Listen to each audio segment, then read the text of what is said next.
Il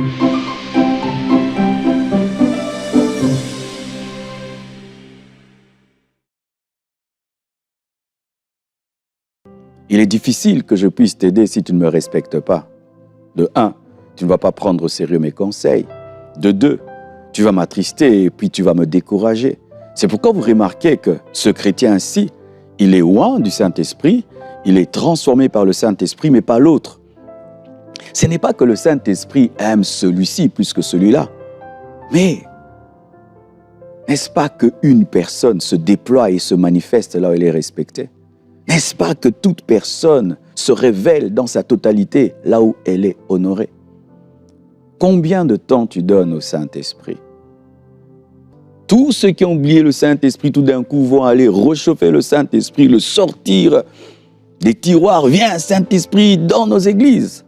Chers pasteurs, ne pensez pas au Saint-Esprit que le dimanche de Pentecôte. Pensez au Saint-Esprit de janvier en décembre tous les jours, parce qu'il est Dieu. Lorsque je suis un chauffeur et je me mets à ta disposition, mais tu refuses de me donner le volant de ta voiture, eh bien, même si je suis le champion de Formule 1, eh bien, je te regarderai. Tu iras lentement, tu auras des accidents, malgré que je suis dans ta vie. Et beaucoup de chrétiens souffrent comme s'ils n'ont pas le Saint-Esprit parce qu'ils ne le respectent pas. Des fois même, le Saint-Esprit opère dans l'Église, les gens causent. Le Saint-Esprit opère dans l'Église, les gens papotent. Le Saint-Esprit opère dans l'Église, les gens sont distraits et cela l'attriste. C'est pourquoi beaucoup de mouvements du Saint-Esprit s'estompent, s'arrêtent, parce qu'il n'est pas honoré, parce qu'il n'est pas respecté. Parce que c'est seulement quand il est respecté qu'il nous aide. Le Saint-Esprit n'est pas une force, le Saint-Esprit donne la force. Le Saint-Esprit n'est pas un feu, le Saint-Esprit communique le feu. Le français ne suffit pas pour parler à Dieu. L'anglais est trop pauvre pour parler à Dieu. Mais il y a quelqu'un qui sait parler à Dieu. Le Saint-Esprit. Je ne sais pas si ça t'arrive. Tu dis, je vais me réveiller à 4 heures du matin. Et puis tu règles ta montre, ton alarme, et tu dis à 4 heures pile. Mais à 3h59, pouf, tu te réveilles. Le Saint-Esprit réveille physiquement. Et là, l'Esprit de Dieu me dit de te dire ceci. Lorsqu'il t'a réveillé, ne dis pas, je vais m'endormir pour me réveiller à l'heure que j'ai prévue. C'est lui manquer du respect. Parce que si un roi vient te voir en avance, votre rendez-vous c'était à 3 heures, mais il vient à 2 heures, tu ne vas pas dire au roi, pas maintenant, j'ai beaucoup de choses à faire. Ne sois pas plus sage que Dieu. Bonjour, aujourd'hui j'ai encore la joie de recevoir le pasteur Marcelo Tunassi. Le pasteur Marcelo est le pasteur principal des églises La Compassion. Et on veut bénir toutes les églises, La Compassion, tous les frères et les sœurs de ce ministère. Que le Seigneur vous bénisse abondamment. Et on va répondre ensemble à cette question. Comment le Saint-Esprit nous aide-t-il dans la prière? Et pasteur Marcelo, je vais te laisser dans quelques instants la parole. Mais juste vous dire qu'il est tellement important, frères et sœurs, pour que le Saint-Esprit puisse nous aider dans la prière, c'est d'avoir un vrai respect pour le Saint-Esprit. Et je ressentais cela de la part du Seigneur, de vous encourager à respecter le Saint-Esprit, à respecter sa présence. Et vous voyez dans le Cantique des Cantiques ou dans les Proverbes, on peut voir comment le Seigneur nous encourage à marcher dans la fidélité vis-à-vis de nos épouses en tant que mari et vice-versa.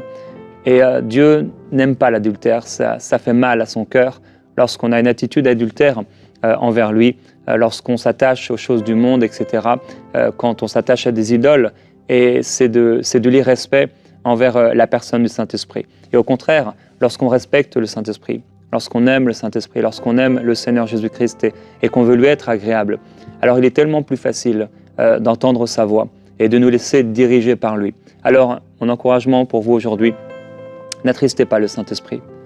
Respectez le Saint-Esprit et ouvrez-vous à la présence du Saint-Esprit et qu'il soit lui seul, le Seigneur, l'Esprit de Jésus, votre seul époux, votre seul amoureux, celui que votre cœur aime, celui que votre cœur désire.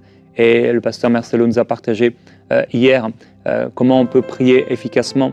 Et il nous a rappelé l'importance de ne pas prier pour prier et répéter simplement des mêmes paroles, mais que nous puissions prier avec un cœur sincère. Et c'est ce cœur sincère, c'est cet amour qu'on a pour le Seigneur qui nous permet de voir nos prières exaucées et de pouvoir prier avec efficacité et de nous laisser diriger par le Saint-Esprit. Alors, respectons le Saint-Esprit, frères et sœurs, et qu'on puisse prendre les décisions nécessaires pour lui laisser la place, pour l'aimer comme il le mérite. Parce que oui, Dieu mérite qu'on l'aime et qu'on l'aime plus que toute autre chose. Alors on veut répondre à cette question avec toi, Marcelo. Comment le Saint-Esprit nous aide dans notre vie de prière? Alors, je bénis le Seigneur parce que tu as introduit mon message. C'est ce que j'ai écrit. Oh. Non, mais c'est extraordinaire. Ouais, ouais. Et je viens de l'écrire maintenant. Moi aussi, je viens d'avoir la pensée. Alors, qu'est-ce qui s'est passé? C'est que quand j'ai écrit l'enseignement sur comment le Saint-Esprit nous aide dans la prière, le Saint-Esprit m'a dit, avant de dire ce que tu dois dire, dis-leur que je suis Dieu et que je suis une personne. Parce que beaucoup de personnes ne savent pas que le Saint-Esprit est une personne. La plupart des temps, c'est le Père et Dieu, Jésus est Dieu, mais le Saint-Esprit, c'est une puissance. Le Père est Dieu, Jésus est Dieu, le Saint-Esprit, c'est une colombe. Le Saint-Esprit, c'est de l'huile, c'est un feu. Alors, comment je veux traiter le Saint-Esprit comme une personne alors que je ne crois pas que c'est une personne? La Bible nous dit dans Actes 5, verset 4, « S'il n'eût pas été vendu, ne te resterait-il pas? Et après qu'il a été vendu, le prix n'était-il pas à ta disposition? Comment as-tu pu mettre en ton cœur un pareil dessein? Ce n'est pas à des hommes que tu as menti, mais à Dieu. » Il s'agit d'Ananias et de Saphira. Ananias et Saphira vendent leurs champs, leurs parcelles. Et puis, quand ils viennent auprès des apôtres, ils mentent. On leur dit, c'est tout? Vous avez vendu à 100 000 $? Oui, c'est à 100 000 alors que c'était à 200 000. Et puis, quand Pierre reproche à Ananias, il dit que tu as menti au Saint-Esprit, tu as menti à Dieu. Donc, lorsque Pierre parle du Saint-Esprit, il dit que le Saint-Esprit est Dieu. Le Saint-Esprit est Dieu. Le Saint-Esprit n'est pas un vent. Le Saint-Esprit n'est pas une colombe. Le Saint-Esprit est une personne divine, capable de s'attrister, comme vient de le dire Jérémie. Le Saint-Esprit s'attriste. Le Saint-Esprit parle. Le Saint-Esprit a des émotions. Le Saint-Esprit est une personne. Le Saint-Esprit enseigne. Le Saint-Esprit conseille. Le Saint-Esprit est omniscient, omniprésent, omnipotent. Le Saint-Esprit n'est pas une force. Le Saint-Esprit donne la force. Le Saint-Esprit n'est pas un feu. Le Saint-Esprit communique le feu. Le Saint-Esprit n'est pas le dernier de la Trinité. Il est autant omnipotent, omniscient, omniprésent que le Père, que le Fils. La Bible dit, Dieu dit, créons l'homme à notre image, à notre ressemblance. Il s'agissait du Père, du Fils et du Saint-Esprit. Le Saint-Esprit est Dieu. Respectez le Saint-Esprit. Respectez le Saint-Esprit. Honorez le Saint-Esprit. Parlez au Saint-Esprit et alors il vous aidera. Il est difficile que je puisse t'aider si tu ne me respectes pas. De 1, tu ne vas pas prendre au sérieux mes conseils. De 2, tu vas m'attrister et puis tu vas me décourager. C'est pourquoi vous remarquez que ce chrétien-ci, il est loin du Saint-Esprit, il est transformé par le Saint-Esprit, mais pas l'autre. Ce n'est pas que le Saint-Esprit aime celui-ci plus que celui-là, mais n'est-ce pas qu'une personne se déploie et se manifeste là où elle est respectée? N'est-ce pas que toute personne se révèle dans sa totalité là où elle est honorée? Combien de temps tu donnes au Saint-Esprit? Tous ceux qui ont oublié le Saint-Esprit, tout d'un coup, vont aller réchauffer le Saint-Esprit, le sortir des tiroirs. Viens, Saint-Esprit, dans nos églises. Chers pasteurs, ne pensez pas au Saint-Esprit que le dimanche de Pentecôte. Pensez au Saint-Esprit de janvier en décembre, tous les jours, parce qu'il est Dieu. Lorsque je suis un chauffeur et je me mets à ta disposition, mais tu refuses de me donner le volant de ta voiture, eh bien, même si je suis le champion de Formule 1, eh bien, je te regarderai. Tu iras lentement, Tu auras des accidents malgré que je suis dans ta vie. Et beaucoup de chrétiens souffrent comme s'ils n'ont pas le Saint-Esprit parce qu'ils ne le respectent pas. Des fois même, le Saint-Esprit opère dans l'Église, les gens causent. Le Saint-Esprit opère dans l'Église, les gens papotent. Le Saint-Esprit opère dans l'Église, les gens sont distraits et cela l'attriste. C'est pourquoi beaucoup de mouvements du Saint-Esprit s'estompent, s'arrêtent, parce qu'il n'est pas honoré, parce qu'il n'est pas respecté. Comment le Saint-Esprit, quand il est respecté, nous aide dans la prière? Parce que c'est seulement quand il est respecté qu'il nous aide. Romains 8, versets 26 à 27 dit « De même aussi, l'Esprit nous aide dans nos faiblesses, car nous ne savons pas ce qui nous convient de demander dans nos prières. Mais l'Esprit lui-même intercède par des soupirs inexprimables, et celui qui sonde les cœurs connaît quelle est la pensée de l'Esprit, parce que c'est selon Dieu qu'il intercède en faveur des saints. » J'aimerais un peu expliquer cela. Lorsque tu comprends Romains 8, 26 à 27, c'est comme si l'homme ne sait pas prier. L'homme ne peut pas parler à Dieu de manière convenable parce que Dieu est tellement profond, Dieu est tellement grand, que lorsque tu lui demandes, c'est comme si une fourmi qui me demande. Tu vois, la fourmi me parle et me demande. Alors qu'est-ce que Dieu a fait pour t'aider? C'est que le Saint-Esprit qui est Dieu, qui est en lui, vient en toi et t'apprend à le connaître lui afin que lorsque tu pries, tu puisses prier selon sa volonté. Et en toi, il prie avec toi. Il soupire. Ça t'arrive de ressentir les soupirs de l'Esprit. Il y a un temps dans ma vie, j'avais tellement soif de Dieu, tellement soif de Dieu. Mon ministère n'allait pas bien. Je sentais que j'étais en deçà de ce que Dieu voulait que je fasse. Je priais en français, je priais en lingala, en swahili. Je priais. Mais je n'arrivais pas à prier comme je ressentais dans mon esprit. Je sentais qu'il fallait que je prie autrement. Mais je sentais qu'il y avait un cri. J'avais besoin seulement de crier. Alors tu t'imagines, tu cries dans ta chambre, on va croire que tu es fou. Alors un jour, j'ai quitté la maison. Je suis allé prier sur une montagne. J'ai traversé une rivière et je suis allé sous un arbre.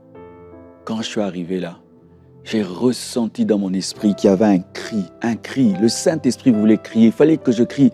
C'était comme si une femme qui doit accoucher, qui doit crier. J'ai crié sur la montagne, j'ai seulement crié. Il n'y avait pas de mots, il n'y avait pas de paroles, c'était un cri très violent. Et après, j'ai eu la paix. Et puis Dieu m'a dit, descends. C'est tout ce qu'il fallait que tu fasses.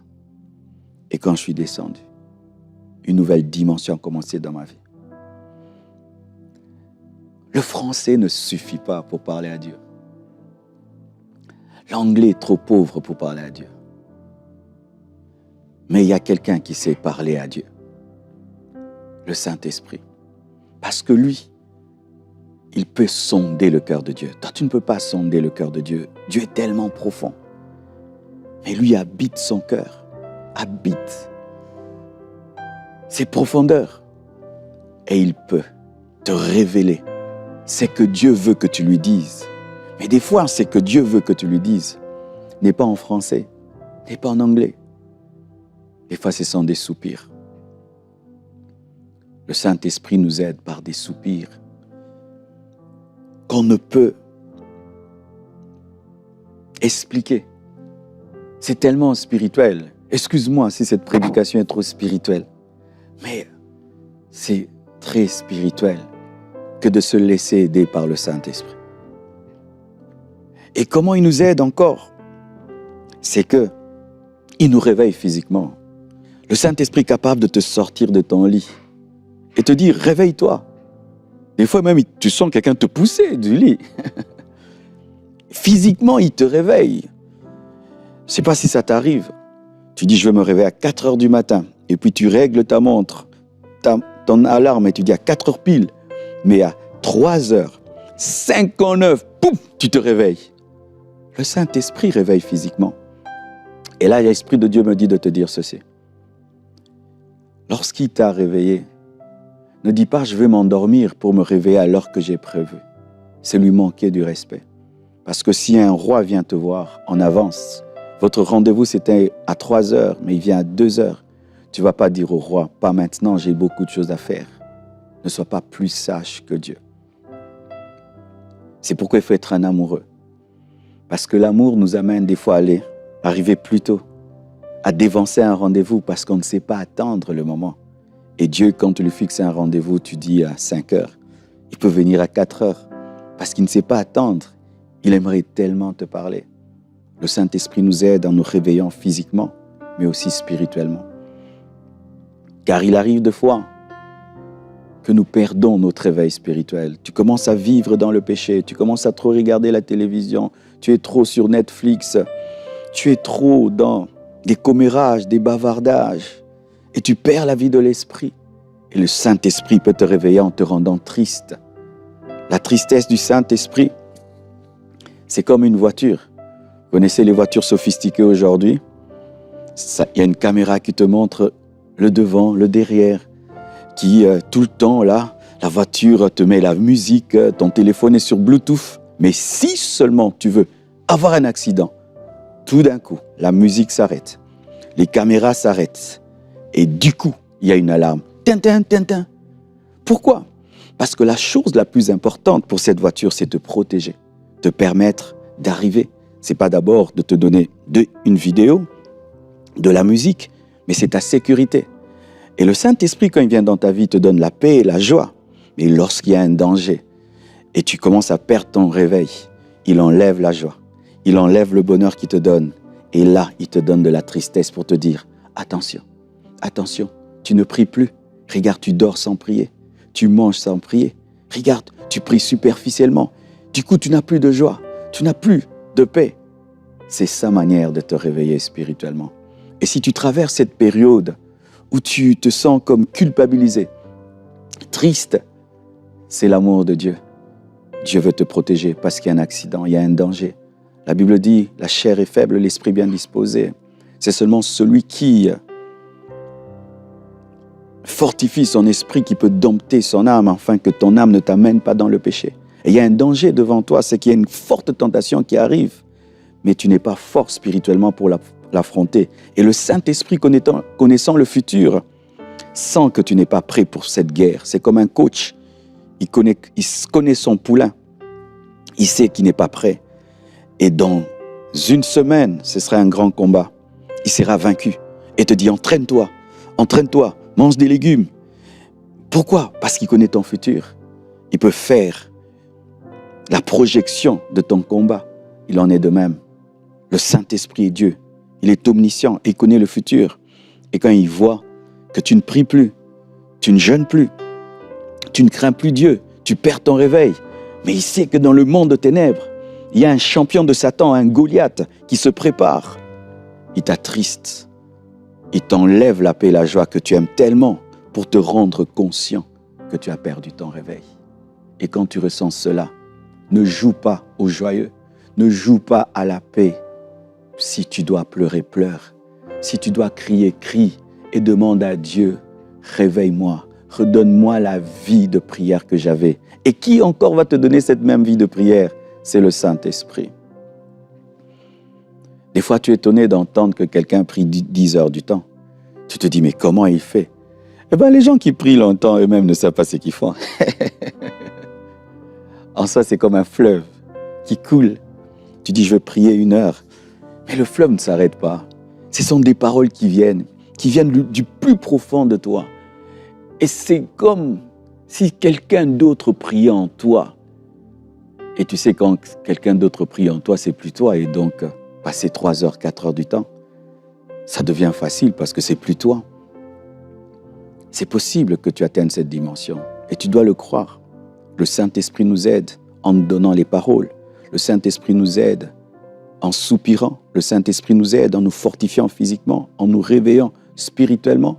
Le Saint-Esprit nous aide dans la prière en nous révélant la volonté parfaite de Dieu. Sachez ceci, Dieu n'exauce pas toute volonté, il n'exauce que sa volonté parfaite. Je peux être là, je dis Seigneur Dieu de gloire, Je demande un jugement sur le Canada, car il est écrit, car il est écrit. C'est vrai, c'est écrit dans la parole de Dieu que Dieu juge le pécheur. Mais il peut se faire que dans la volonté parfaite de Dieu. C'est la grâce et la miséricorde. C'était ça le problème de Jonas. Jonas voulait que Dieu détruise Ninive, alors que dans la volonté parfaite de Dieu, Dieu voulait pardonner Ninive. Le Saint-Esprit nous aide dans la prière en nous révélant la volonté parfaite de Dieu. Parce que c'est seulement lorsque tu pries selon sa volonté parfaite que Dieu t'exauce. Il y a des choses que tu demandes à Dieu, tu aimerais les arracher, mais est-ce que Dieu veut te les donner? Vous savez, j'ai commencé à déclarer que j'allais me marier à 25 ans. Et je disais, cette année, je me marie. Et je ne me mariais pas. Cette année. Je me suis marié à 30 ans. 5 ans après. Parce que ce n'était pas la volonté de Dieu que je me marie à 25 ans. J'étais immature pour me marier à 25 ans. À 25 ans, je n'avais pas besoin d'une femme. J'étais trop indépendant. J'étais très heureux seul. Parce que pour se marier, il faudrait que tu ressentes le vide, l'absence, le besoin de quelqu'un. Je n'avais pas ça. Je voulais me marier parce que j'étais pasteur, mais je n'avais pas besoin d'une femme. Et j'allais la faire souffrir parce qu'elle n'allait pas avoir sa place. Et c'était ma volonté que de me marier. Mais ce n'était pas la volonté de Dieu. Il y a des choses que tu n'as pas quand tu pries. Parce que quand tu pries, tu ne te laisses pas conduire par le Saint-Esprit. Ainsi, tu demandes tes choses à toi sans demander, conformément à la volonté parfaite de Dieu.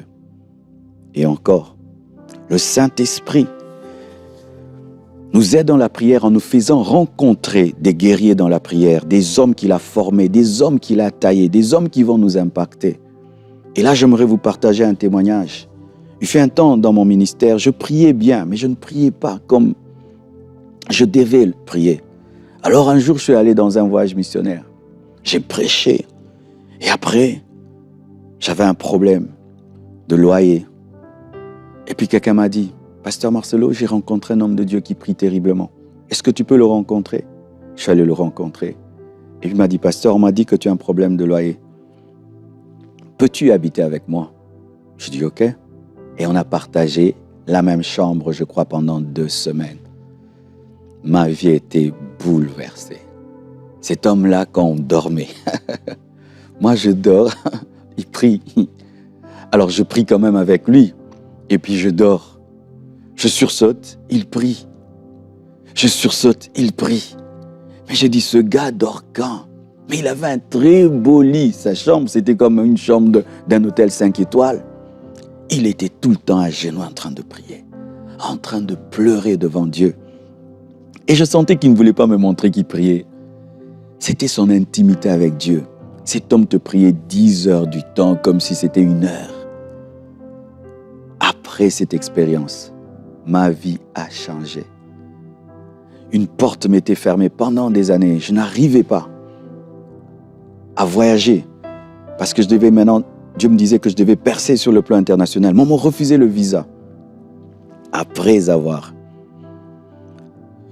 pas copié, après avoir été contaminé par cet homme de Dieu, j'ai obtenu le visa et les portes se sont ouvertes. Et aujourd'hui, je me retrouve à Montréal parce que Dieu m'avait permis, par le Saint-Esprit, de rencontrer un guerrier.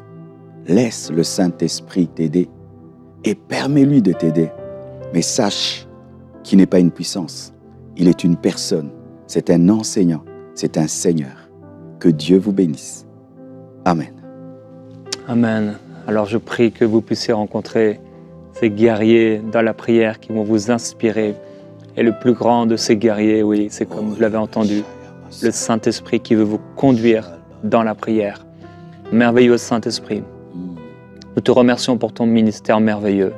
Saint-Esprit, tu es une personne et nous voulons encore et toujours plus te connaître, te découvrir, être heureux et joyeux de cette intimité qu'on développe avec toi. Saint-Esprit, tu es le trésor caché dans le cœur de Dieu.